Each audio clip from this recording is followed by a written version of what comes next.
Hello friends, कैसे हैं आप लोग। And I hope so that आप लोग बहुत बढ़िया होंगे भाई। And today I am feeling good, that's why I am making the video यार। एंड जो मैं आपसे कह रहा था last time that कैपलर video Kepler's law of planetary motion के बारे में हमें डिस्कस करना था, लेकिन उससे पहले क्योंकि देखिए आपको रटना पड़े ये मैं नहीं चाहता, ठीक है ना। बिल्कुल भी ये रटने वाला काम हमको नहीं करना है, ठीक है। तो आपके चीज़ें समझ में आए कि एक्चुअली भाई हम जब रेडिकल एक्सेलरेशन या ट्रांसवर्स एक्सेलरेशन की बात कर रहे हैं, रेडिकल एक्सेलरेशन कहने का मतलब होता है जो रेडियस वेक्टर के अलाउंग काम कर रहा है। Transverse acceleration that is working perpendicular to the radius vector, जो रेडियस वेक्टर के परपेंडिकुलर काम कर रहा हो। तो इन चीज़ों के बारे में समझना जरूरी है। Then after we will talk about the central orbit, फिर हम सेंट्रल ऑर्बिट के बारे में बात करेंगे। उसके बाद तब हम जाके डिस्कस करेंगे कैपलर्स लॉ, ताकि आपको वो चीज़ प्रॉपर्ली समझ में आए। क्योंकि अगर मैं वहां पर बोलूंगा ना आपसे कि हाँ भाई ये रेडिकल एक्सेलरेशन होता है, we have known about that one thing, तो नहीं यार, ये चीज़ मेरे हिसाब से तो गुड एंड वेल नहीं है कि हाँ भाई मैं आपको केवल रटने वाली भाषा को समझा दूँ। तो आपको एक चीज़, थोड़ी चीज़ों को समझना पड़ेगा। जैसे इसमें मैंने पहला टॉपिक क्या लिया कि rate of change of a unit vector in a plane. मतलब अगर हम किसी यूनिट वेक्टर का रेट ऑफ चेंज कैलकुलेट कर रहे हैं, क्लियर। रेट ऑफ चेंज मतलब वो एंगल के रिस्पेक्ट में चेंज हो रहा है, इज दैट क्लियर। जैसे फॉर एग्जांपल अगर हम कंसिडर कर लें, जैसे मैं अभी तो केवल एक्स और वाई डायमेंशन में ही लेके चल रहा हूं। हम मान ले रहे हैं कि हमारी एक्स एक्सिस और ये वाई एक्सिस है and that is our origin. और हम अभी 2 डायमेंशन में ही बात कर रहे हैं, अभी 3 डायमेंशन वे में तो हम बात ही नहीं कर रहे। केवल अब अगर हम 2 डायमेंशन वे को डिस्कस करें, हाँ we can talk about the 3 dimension also, लेकिन 2 डायमेंशन से आपके समझ में आ जाएगा कि हमने भाई इसको हमने एक्स एक्सिस कंसीडर किया है and that is our Y axis. और अगर हम किसी भी यूनिट वेक्टर की अगर बात करें, क्योंकि मैंने देखो आपको क्या लिखा रखा है, rate of change of a unit vector in a plane. तो मैं मान ले रहा हूं कि हमारे पास एक यूनिट वेक्टर है भाई। अच्छा, अब ये इतनी चीजें तो आपको पता होंगी कि यूनिट वेक्टर कहने का मतलब होता है, क्योंकि आपके पास क्या हो गया कि दैट ओ से लेके पी तक के यूनिट वेक्टर आपने देखिए पहले भी पढ़ रखा है। यूनिट वेक्टर कहने का मतलब एक ऐसा वेक्टर जिसके पास केवल मैग्नीट्यूड कितना हो, 1 हो। Is that clear. Provided that हमारे पास यहाँ पर कंडीशन है कि ओपी वेक्टर अगर एक यूनिट वेक्टर है, तो हमारे पास कंडीशन क्या है कि ओपी वेक्टर का जो मॉडुलस होगा that will B 1। Is that clear. तो इसकी वैल्यू 1 होगी। तो हम यहां पर मान ले रहे हैं कि लाइक ओपी वेक्टर मेरा ए वेक्टर है, provided that the condition is that, हमारे पास कंडीशन क्या बन जाती है कि ओपी का जो मैग्नीट्यूड है, ओपी वेक्टर का जो मैग्नीट्यूड है उसकी वैल्यू 1 है। तो हम फर्स्ट ऑफ ऑल तो इसकी वैल्यू कैलकुलेट कर सकते हैं ना, आसानी से कैलकुलेट कर सकते हैं। कि मैं मान लूं कि ये ओपी वेक्टर एक्स एक्सिस के साथ थीटा एंगल पर इंक्लाइंड है। If it is inclined and theta, तो हम इस ओपी वेक्टर की वैल्यू आसानी से कैलकुलेट कर लेंगे ना। मैं अगर यहां से हम एक परपेंडिकुलर ड्रॉ कर लें, मैंने एक परपेंडिकुलर ड्रॉ कर दिया और मैं मान ले रहा हूं ये परपेंडिकुलर ड्रॉ क्या कहां पर हुआ, at any point m on x axis. X axis के किसी पॉइंट m पर ये ड्रॉ हो गया। तो भाई इसको हम कैलकुलेट कर सकते हैं आसानी से। और हमें मोस्टली क्या नोन होता है कि एक्स एक्सिस के अलाउंग भाई मोस्टली हम ज्यादातर डायरेक्शन, तो direction is the just a name, वो डायरेक्शन एक केवल नाम है। हम मोस्ट ऑफ यहाँ की डायरेक्शन को आई कैप और यहाँ की डायरेक्शन को जे कैप कंसिडर लेके चलते हैं। तो भाई ओपी वेक्टर, भाई अगर मैं इसे वेक्टर थ्योरी से बात करूं तो वेक्टर थ्योरी के अनुसार अकॉर्डिंग टू वेक्टर थ्योरी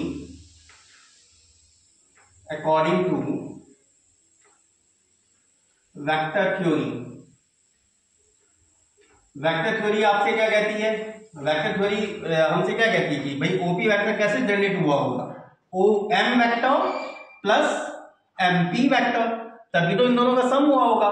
इसका मतलब OP vector must be the sum of O M vector plus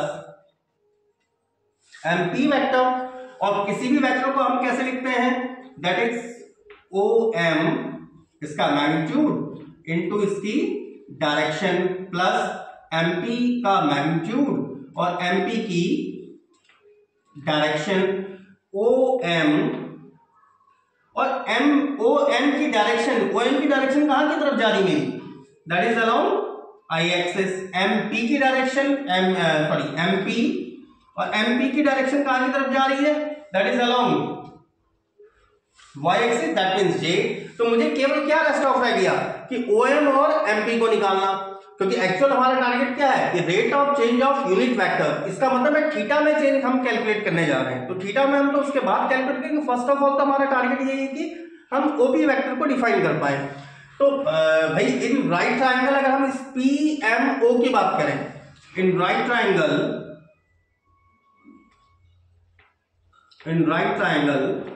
PMO में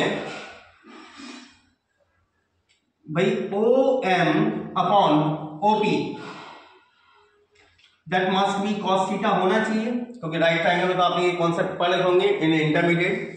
इट मींस OM को क्या होना चाहिए, OP cos थीटा। और OP किसके बराबर है, OP दैट इज यही तो OP है भाई। OP कहने का मतलब मैग्नीट्यूड ऑफ OP वेक्टर, तो ये वैल्यू तो 1 है, तो इट बिकम cos थीटा।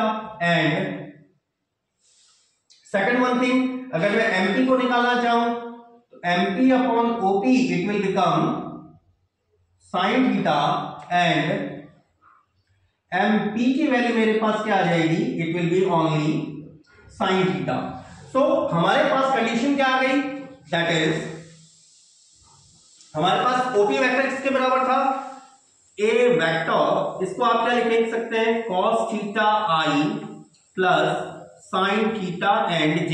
लेकिन एक चीज ध्यान रखिएगा यहां पर जो मैं आपको नोटिस करवाना चाह रहा हूं कि ये जो OP वेक्टर है ये x एक्सिस के साथ कितने एंगल पे इंक्लाइंड है, that is inclined at angle theta. ये हमारा OP वेक्टर जो कि एक यूनिट वेक्टर है which is inclined at angle theta with the x axis is defined as A vector equals to cos theta I plus sin theta j। और अगर आप इसका यहां से भी मॉडुलस निकाल लो, भाई यहां से भी आप मॉडुलस निकाल के देख सकते हो ना भाई। अगर मॉड ऑफ A वेक्टर निकालो it will be under root cos square theta plus sin square theta which is a trigonometrical function which is equals to 1, जिसकी वैल्यू हमारी 1 के इक्वल होती है। तो भाई अब अगर मुझे रेट ऑफ चेंज ऑफ निकालना है, सो भाई अगर मैं थीटा के रिस्पेक्ट में अगर कंसीडर करके चल रहा हूं, सो the rate of change of unit vector A vector when it is considered that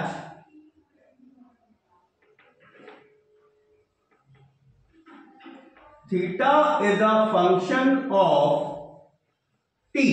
हम ये मान के चलें कि थीटा किसका फंक्शन है, टी का फंक्शन है, तभी तो हम रेट ऑफ चेंज ऑफ निकाल पाएंगे। क्योंकि अगर थीटा अगर कांस्टेंट हो गया तो दैट वैल्यू विल बिकम 0, क्योंकि थीटा के रिस्पेक्ट में फिर हम उसको चेंज कर ही नहीं पाएंगे। तो आपके पास ये वैल्यू क्या आ जाएगी, दिस इंप्लाइज दैट, मैं इधर को कॉपी कर ले रहा हूं, D A vector by D t it will become cos theta का करिए it will become minus sine theta, और थीटा को अभी हमने फंक्शन माना है टी का, that is d theta by d T and I plus sine theta का करेंगे तो cos theta and d theta by d T and J vector. Is that clear? इसी वैल्यू को आप रीराइट किस तरह से कर सकते हैं, देखो d theta by d t और d theta by d t तो दोनों में कॉमन है। Is that clear? तो d theta by d t को तो मैंने अलग से सेपरेट कर दिया, अंदर वैल्यू आ गई आपके पास क्या, minus sine theta i plus cos theta j, और इस वैल्यू को आप क्या लिख सकते हैं, that can be written as d theta by d t minus sine theta, it can be written as, मैं इसको cos pi by 2 plus theta out of i, और कॉस थीटा को sine pi by 2 plus theta j इस form में लिख सकता हूं ना। मतलब इधर को तो मेरा d theta sorry d a by d t चल ही रहा है, d a by d t can be written as d theta by d t cos theta cos pi by 2 plus theta i plus sine pi by 2 plus theta j. अब अगर आप इसको थोड़ा सा अगर कन्वीनियंस में लेना, क्योंकि अभी मेरा फिगर थोड़ा सा बोर्ड छोटा है भाई, ये तो मैं आपको कई बार बोल चुका हूं, लेकिन अगर थोड़ा सा कन्वीनियंस में अगर आप इसे लें, चलिए इसको मैं नेक्स्ट फिगर में बात करता हूं जहां पर फिर हम इसके फिगर सही लेंगे। लेकिन आप यहां तक जरूर नोटिस करके चलिएगा कि हमारे पास d a by d t की वैल्यू क्या आ गई थी, d theta by d t when our figure was this one, जब हमारा फिगर इस तरह का था। तो ताकि आपको रेट ऑफ चेंज ऑफ समझ में आ जाए कि हम जब हम ट्रांसवर्स वे में या फिर रेडिकल वे में बात करते हैं, तो जब यूनिट वेक्टर चेंज हो रहा है या फिर एंगल में वेरिएशन आ रहा है, तो किस तरह से वेक्टर्स में भी चेंज आ रहा है, it is must that must have to be considered. तो एक बार आप इसको कॉपी कर लीजिए, then we are drawing the figure again. तो first of all copy that one. Then हमने देखो फाइंड आउट क्या किया था, डीए ए वेक्टर कौन सा था मेरा, that was an OP vector, और ये हमारा पॉइंट एम था, एंड जिसको हम ओ एम वेक्टर फिर यहाँ एम पी वेक्टर इस तरह से कंसिडर कर रहे थे। और मैंने आपको बताया था कि अभी भाई हम इस वेक्टर को कैसे कंसिडर कर सकते हैं। ये ए वेक्टर कौन सा था भाई, ए वेक्टर था हमारा cos theta i plus sine theta जे, कौन सा, जो एक्स एक्सिस के साथ थीटा एंगल पे इंक्लाइन था। अगर मैं यहां पर ठीक इसके परपेंडिकुलर थोड़ा सा इसको कंसिडर करके चलिएगा, मैं यहां पर एक वेक्टर को कंसिडर कर लूं इस तरह से,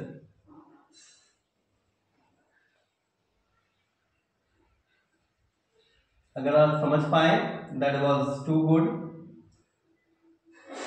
भाई ये एंगल तो 90 है, this angle is 90 and this angle, भाई ये एंगल कितने का होगा आप मुझे बता सकते हैं, दैट मस्ट बी थीटा। मतलब ये एंगल कितने का है, it is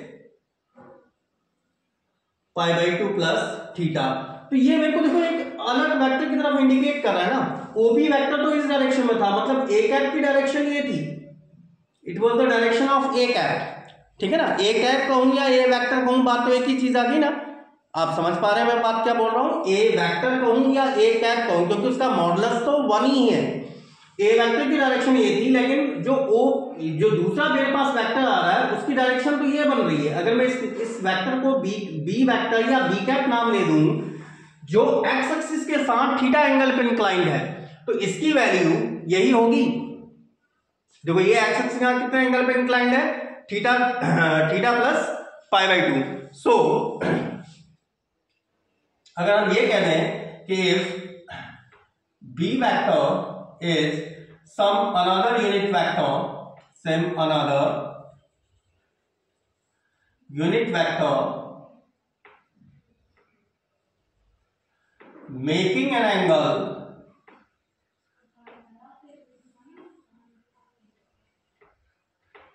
pi by 2 plus theta with positive direction of x axis,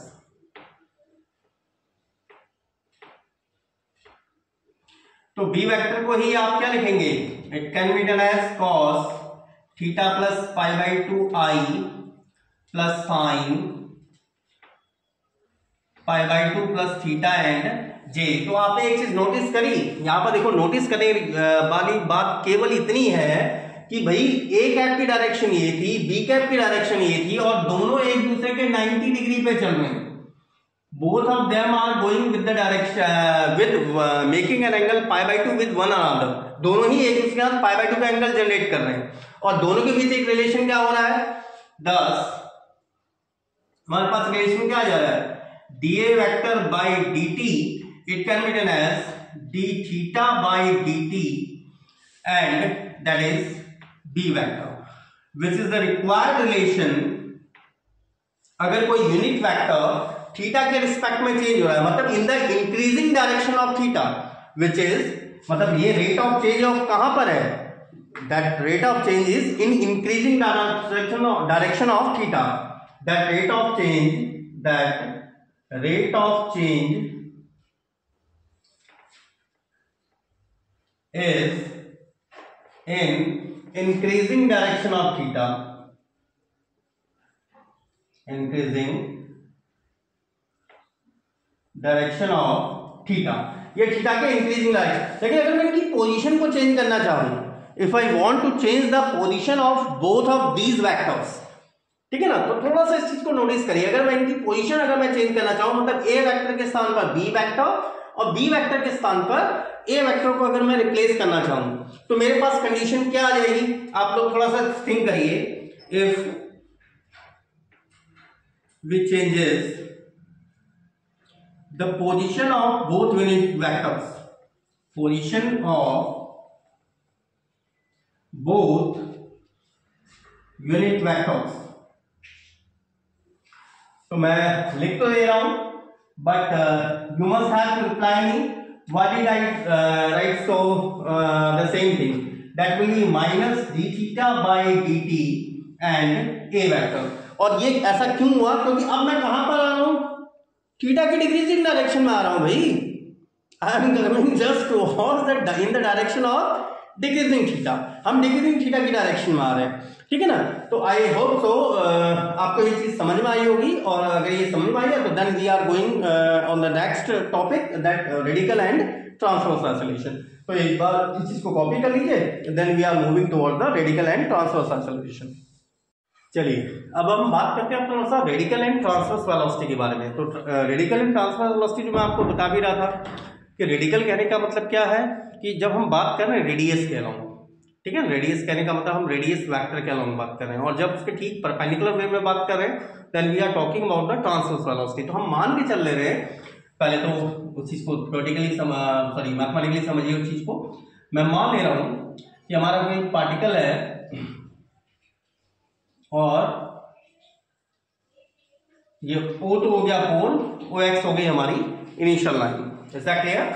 और कोई पार्टिकल इस कर्व में मोशन कर रहा है. अभी हमने कोई भी रैंडम कर्व ले लिया है, any of the random curve, ठीक है. और किसी टाइम t पर उसकी पोजीशन ये है, उसकी पोजीशन p है जब इसके कोऑर्डिनेट क्या है r, थीटा है. और यहां पर ये वेलोसिटी कंटेन कर रहा है v vector. Is that clear? चाहे वो सर्कुलर पाथ में मोशन कर रहा हो या इलिप्टिकल पाथ में मोशन कर रहा हो. क्यों? क्योंकि आगे हमने कैपलस लॉ में यही चीजें डिस्कस करनी है, इसलिए इन वीडियोस को देखना काफी जरूरी है अगर आप उन चीजों को प्रॉपर वे में समझना चाह रहे हैं. तो अगर हमने क्या माना है कि हमारा भाई कोई पोल है OX हो गई हमारी इनिशियल लाइन और P हो गया पार्टिकल की पोजीशन. एक्चुअली वहां पर पार्टिकल नहीं, वहां पर तो हम प्लैनेट की बात करेंगे, लेकिन अभी हम पार्टिकल की पोजीशन को लेकर चल रहे हैं कि r, थीटा उसकी पर्टिकुलर पोजीशन है. हम मान ले रहे हैं कि इस डायरेक्शन में इसका जो यूनिट वेक्टर है मान लीजिए ER है. Is that clear? और भाई यहां पर ये कुछ वेलोसिटी v कंटेन कर रहा है, और यहां लेकिन इसके जो ठीक परपेंडिकुलर डायरेक्शन में जो वेलोसिटी जा रही है, अब मेरे पास फिगर के लिए स्पेस नहीं है तो मैं इधर को मान ले रहा हूं. यहां के लिए जो है, यहां को जो डायरेक्शन है वो, क्योंकि ये थीटा की इंक्रीजिंग डायरेक्शन में जा रहा है. देखो ER ये r की इंक्रीजिंग डायरेक्शन में है. हम यहां से यहां तक की डिस्टेंस r मान के चल रहे हैं. O से लेकर P तक की डिस्टेंस में r मान के चल रहा हूं. और ये जो थीटा की इंक्रीजिंग डायरेक्शन में जा रहा है, इस साइड का यूनिट वेक्टर मैं मान ले रहा हूं. यहां का यूनिट वेक्टर तो हमने ER कैप कंसीडर कर लिया, इधर का यूनिट वेक्टर हम कर ले रहे हैं कंसीडर E थीटा कैप, क्योंकि ये थीटा की इंक्रीजिंग डायरेक्शन में जाएगा. देखो ये यहां को जब बढ़ेगा ना, ये थीटा की इंक्रीजिंग डायरेक्शन में जाएगा, और जो यहां को बढ़ेगा वो r की इंक्रीजिंग डायरेक्शन में जाएगा. Is that clear? तो आप यहां पर क्या चाहे तो आप राइट आउट कर सकते हैं कि अगर हमारा कोई पार्टिकल जो किसी कर्व में अगर मोशन कर रहा है जिसकी इनिशियल पोजीशन r और थीटा है, is that clear? If ER is the unit vector along the direction of radii, is that clear? उसके रेडियस की डायरेक्शन में यूनिट वेक्टर है, and E theta cap is the unit vector in the direction of increasing theta. Is that clear? तो वो अगर increasing theta की direction में है तो हम इसको कैलकुलेट कर सकते हैं आसानी से. It is very easy to know कि that भाई, क्योंकि लेकिन हाँ हमें अभी तो फिजिक्स को डिस्कस करना है तो हम केवल शॉर्ट वे में लेके चलेंगे कि इफ भाई, लेकिन हाँ E थीटा और ER के बीच डेफिनेटली ये कितने का एंगल बना होगा? π/2, क्योंकि ये रेडियस वेक्टर की डायरेक्शन और ये ठीक जस्ट नॉर्मल की डायरेक्शन में. तो हम इसको चाहे तो एक थोड़ा सा शॉर्ट डेफिनेशन ले लीजिए कि that if P r, theta is the position of any particle moving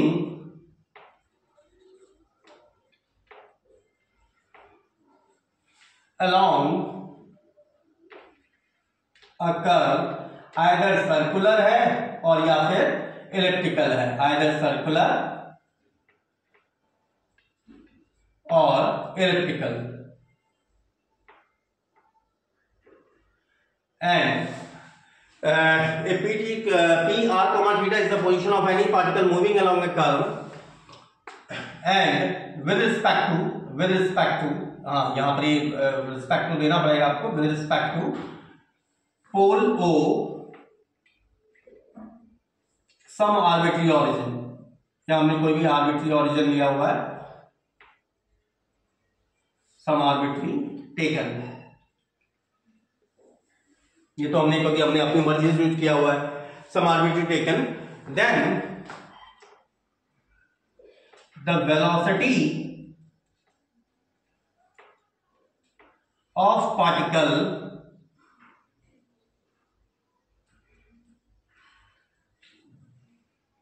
or within the velocity of particle in along the direction of radii vector is called radical velocity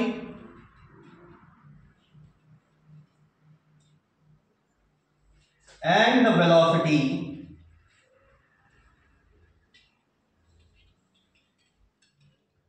attended by the particle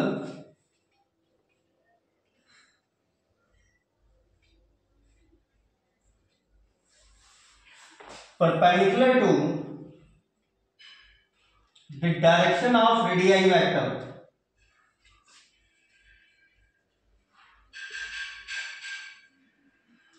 is called transverse velocity. अब तो ये आपको सब लिखने की जरूरत नहीं है यार, लेकिन ये है ना थोड़ी सी मेरी आदत में है कि भाई अगर मैं कोई भी चीज़ समझा रहा हूँ तो थोड़ा सा मैं डिटेल वे में चला जाता हूँ, ठीक है ना, क्योंकि मैं तो मैथ्स दोनों सब्जेक्ट के साथ डील कर रहा हूँ, तो इससे भाई हमने क्या लिखा है, चलिए अब इस बारे में हम बात करते रहेंगे। पी आर और theta is the position of any particle moving along a curve either circular और elliptical with respect to the pole O, some arbitrary taken, then the velocity of particle along the direction of radii vector is called radical velocity, मतलब इस direction के along जो उसकी velocity होगी तो वो हमारी क्या कहलाएगी, radical velocity, and the velocity which is just perpendicular to the radius vector, is that clear, जो just perpendicular होगी and the velocity attended by the particle perpendicular direction of radii vector is known as transverse velocity।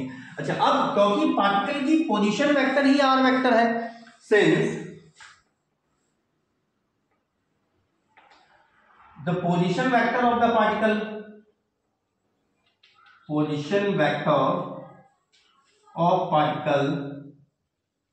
is r vector, तो इस r vector को basically आप किस form में लिख सकते हैं भाई, ये जो मेरा r vector position of r vector है भाई, इसकी मैं थोड़ा सा फॉर्म इसकी चेंज कर सकता हूं ना। अच्छा, पहले तो चलिए इसकी फॉर्म हम उसके बाद चेंज करते हैं, पहले तो ये एक चीज ये नोटिस करिए, ई आर कैप भी यूनिट वेक्टर है, ई थीटा कैप भी यूनिट वेक्टर है, ई आर कैप भी एक यूनिट वेक्टर है और ई थीटा कैप भी यूनिट वेक्टर है, ठीक है ना। तो position vector of the particle तो आर वेक्टर है ही, इज दैट क्लियर। तो इसको आप क्या लिखेंगे, it can be written as modulus of r vector and direction of that one is it is e r cap, तो उसकी डायरेक्शन तो ई आर कैप है, तो ये इसका मॉडुलस है। और भाई अगर ये दोनों वेक्टर मेरे लिए परपेंडिकुलर हैं as e r cap and e theta cap are unit vectors perpendicular to one another on a plane, एक ही प्लेन पर है दोनों,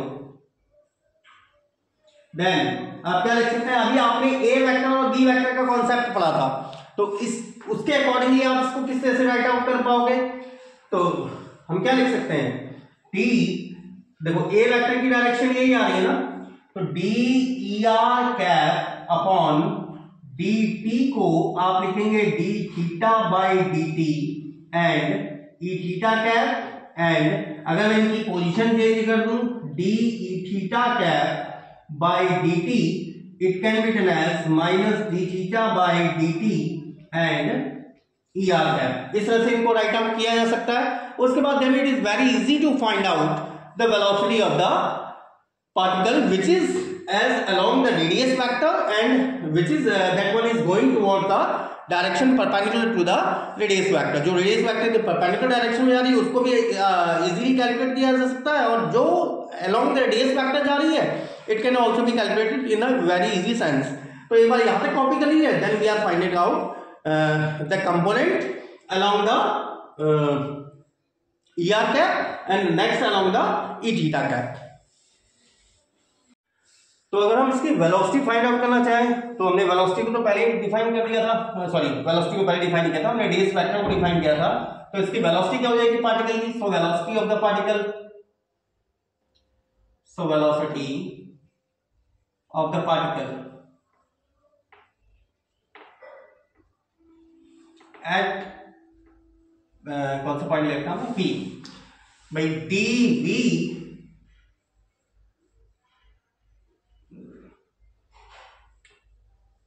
week vector equals to that should be क्या होनी चाहिए, क्योंकि इसका पोजीशन वेक्टर आप पहले बता चुके हैं आर वेक्टर है, और इसकी वैल्यू क्या थी?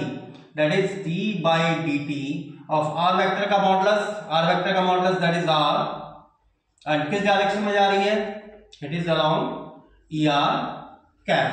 तो इस वैल्यू को आप क्या लिख सकते हैं? First function and second function करके कैलकुलेट करिएगा। I have written out something wrong over there, तो उसको करेक्ट कर ले दीजिए एक बार। तो क्या वैल्यू आ जाएगी मेरे पास? R first function, second is DER by dt plus second function को ऐसे रखिए ER and DR by dt। It can be written as R DER by dt, DER by dt that is d theta by dt and E theta cap plus dr by dt and ER cap. तो ये आपका velocity vector आ रहा है भाई। अगर आपका velocity vector that is, मैं इसको आगे केवल आगे पीछे कर रहा हूं, इसको आप क्या लिख रहे हैं? dr by dt ER cap plus r d theta by dt and E theta cap. अब जैसे आप जब किसी वेक्टर को, कोई भी वेक्टर कंपोनेंट को, ठीक है ना, जब हम 2 डायमेंशन में, जब मैंने स्टार्टिंग के लेक्चर जब स्टार्ट किया था, ठीक है ना, जब स्टार्ट किया था उसमें मैंने आपको बताया था कि जैसे मेरे पास कोई ए वेक्टर है, ठीक है, अगर ये यहां से एंगल थीटा अगर इंक्लोज कर रहा है तो ये कंपोनेंट कॉस थीटा, ए कॉस थीटा, और ये वाला कंपोनेंट कौन सा था? ए साइन थीटा। यहाँ को डायरेक्शन हम आई के और यहाँ को डायरेक्शन जे कैप कंसीडर कर रहे थे। मतलब ए वेक्टर को आप क्या लिख रहे थे? ए कॉस थीटा आई। अब मुझे कई स्टूडेंट्स के कारण उस चीज को पूरा एक्सप्लेन करना पड़ता है, लेकिन चलिए कोई बात नहीं, आप लोगों को भी काफी कुछ सीखने को मिलता है उससे। And A sine theta j. अब अगर मुझे इसका आई के अलाउंग, मतलब केवल इस वेक्टर का एक्स एक्सिस के अलाउंग कंपोनेंट चाहिए, अगर मैं इसको एक्स एक्सिस और इसको वाई एक्सिस कंसीडर करके चल रहा हूं, मुझे केवल एक्स एक्सिस के अलाउंग अगर कंपोनेंट चाहिए तो मुझे क्या करना पड़ेगा? एक्स एक्सिस वाली डायरेक्शन से अगर मैं इसकी डॉट प्रोडक्ट निकाल दूं, भाई ए वेक्टर की अगर मैं आई कैप से डॉट प्रोडक्ट कर दूं तो मेरे पास केवल और केवल वैल्यू क्या जाएगी? ए कॉस थीटा। मतलब एक्स एक्सिस के अलाउंग कंपोनेंट आ जाएगा। मतलब आई वाला जो कंपोनेंट है ना, वो कहां की तरफ वेलोसिटी या कहां की तरफ कंपोनेंट को रिप्रेजेंट कर रहा है? That is representing the component along x axis. तो यहां पर से एक चीज आप नोटिस करो कि ER के अलोंग कंपोनेंट कौन सा है? ER के अलोंग कंपोनेंट है dr बाई dt, और E थीटा के अलोंग कंपोनेंट है d थीटा बाई dt। इसका मतलब जो रेडिकल वेलोसिटी है that is dr by dt। From this expression, आप क्या कह सकते हैं? Radical velocity. हाँ, अगर मैं मैथ्स के साथ डील कर रहा हूं तो और एक्सप्लेन करता, लेकिन अभी हम तो रेडिकल वेलोसिटी मेरे पास क्या आ जाएगी? dr by dt। इसको आप क्या लिख सकते हैं? r dot. डॉट कहने का मतलब है हम किसके रिस्पेक्ट में है? t के रिस्पेक्ट में। एंड जो ट्रांसवर्स वेलोसिटी आ जाएगी, एंड मैं यहां टॉप में लिख दे रहा हूं, and transverse velocity, transverse velocity ये कौन सा आ गया? E थीटा का component that is r d theta by dt and it can be written as r theta and dot. मैं यहां पर दोबारा लिख दे रहा हूं r थीटा डॉट, जहां पर डॉट हमारा रिप्रेजेंट कर रहा है टाइम के रिस्पेक्ट में डेरिवेटिव को।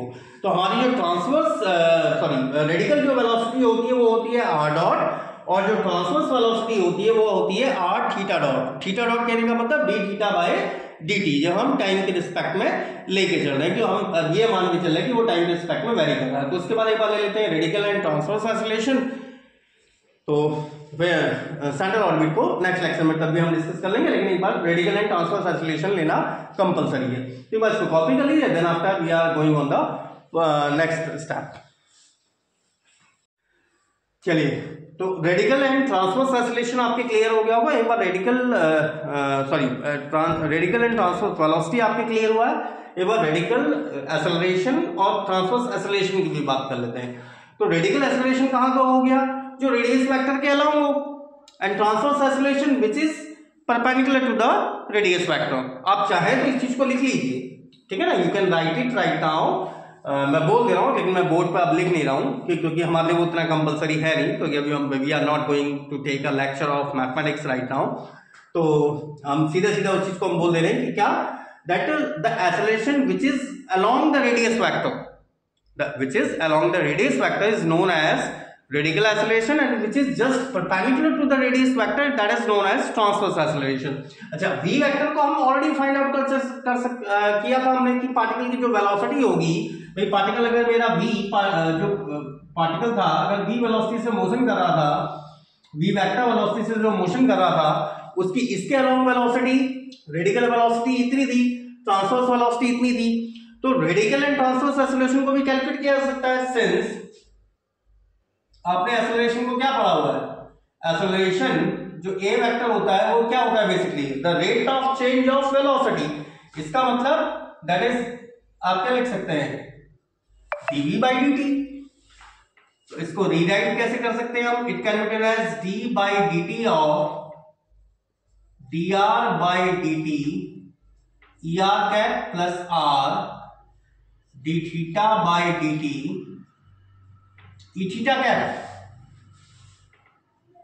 दोबारा डिफरेंशिएट कर दीजिए, it is d square r by D t square. First function मैंने इसको कंसिडर किया है, second function e r cap को ऐसे रहने दिया, plus second function d e r by d t, और फर्स्ट फंक्शन का डिफरेंशिएशन फर्स्ट फंक्शन का हमने डिफरेंशिएट किया था, सेकंड फंक्शन को ऐसे रहने दिया, सेकंड फंक्शन का डिफरेंशिएशन किया, फर्स्ट फंक्शन को ऐसे रहने दिया।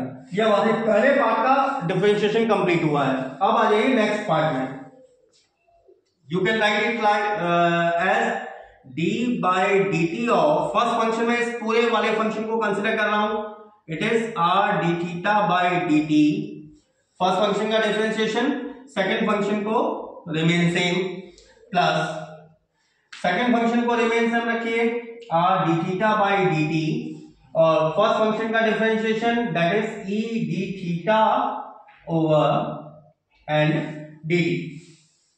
तो अब यहां पर जो जो चेंजेस आप कर सकते हैं ना, वो चेंजेस इसमें सॉल्व कर दीजिए, that is d square r by d t square e r cap will be remain same, d by dt, d by dt we have already calculated previously that it is d theta by dt and e theta cap।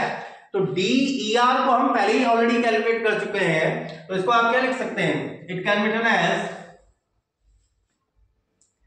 d theta by dt and e theta cap, and it is also dr by dt and e theta cap, plus यहां पर फिर से again first function and second function है, तो यहां पर first function second function करके solve कर दीजिए, it is r d square theta by d t square plus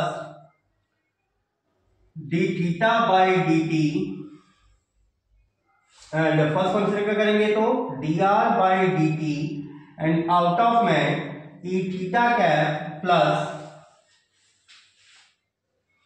r d theta by d T and d theta by d t, d theta by d t that is minus का d theta by d T and e r cap. I hope so आपको यहां तक calculation सही से आई होगी समझ में। तो एक बार इसको कॉपी कर लीजिए, अदरवाइज फिर आपको बॉटम में दिखाई नहीं दे पाएगा। तो एक बार इसको कॉपी कर लीजिए, then we are going on the top, after that I will remove this figure. Is that clear? तो अब केवल हमें कॉमन टर्म कलेक्ट करने हैं।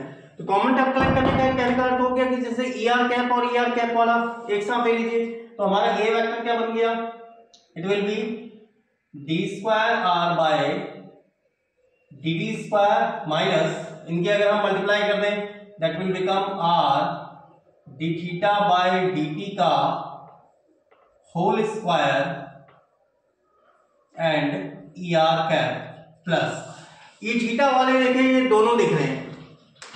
एक तो टर्म आपका इंडिविजुअल टर्म कौन सा आ रहा है, that is r d square theta by dt square plus d theta by dt dr by dt d theta by dt dr by dt, ये दो बार आ रहा है तो इसको एक साथ लिख रहे हैं 2d theta by dt and dr by dt and out of में ई थीटा कैप। तो फिर से देखिए वही कंडीशन आ गई ना हमारे पास जो मैं आपको अभी बता रहा था कि ए वेक्टर को अगर मैं ए cos theta i plus sin theta j लिख रहा हूं तो अगर मुझे i के अलोंग कंपोनेंट निकालना तो i डॉट से मुझे प्रोडक्ट करनी पड़ेगी। इसका मतलब i का जो एक्चुअल कंपोनेंट है वो तो उसके साथ है, तो यहां पर भी ER का कंपोनेंट उसके साथ है। फ्रॉम दिस एक्सप्रेशन तो आपको सीधा सीधा पता चल रहा है कि रेडिकल जो एक्सेलरेशन होगा ना वो ये होगा और ई थीटा की डायरेक्शन में जो एक्सेलरेशन होगा वो ये होगा। From this expression, it makes clear that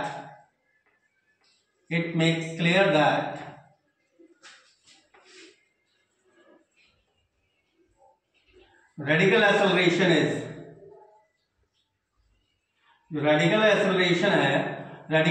किसके बराबर है, that is d square r by dt square minus r d theta by dt का होल स्क्वायर। और इसको आप क्या लिख सकते हैं, क्योंकि मैं जब आप r के t के रिस्पेक्ट में हम जब डिफरेंशिएशन ले रहे थे उसको डॉट करके लिख रहे थे ना, जब भी हम डिफरेंशिएशन ले रहे थे t के रिस्पेक्ट में we are taking it right we are writing it likewise that dot.